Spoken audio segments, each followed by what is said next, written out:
आपल्या देशाचे विकासशील पुरुष पंतप्रधान नरेंद्रजी मोदी साहेब हे तिसऱ्यांदा जनतेने त्यांच्या हातामध्ये हा देश दिलेला असताना, जगभर ही साऱ्या गोष्टी असताना थोडीशी त्यांनी घोषणा केली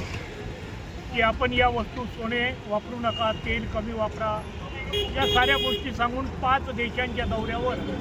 राष्ट्रहितासाठी गेलेल्या असताना या खवळलेल्या, ज्याला कळतं आहे की आता पुन्हा 2029मध्ये आपला नंबर लागणार नाही म्हणून बायको नसताना चिडलेला,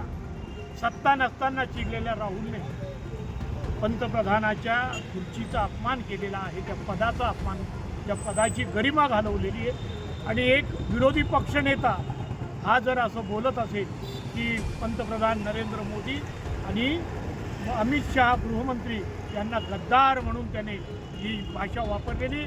याचा निषेध म्हणून आम्ही आज धुळेकर मोदी भक्त म्हणून या ठिकाणी महात्मा गांधीजींच्या समोरच त्यांच्या प्रतिमेला मोदी जी और अमित जी शाह को गद्दार कहने वाले राहुल को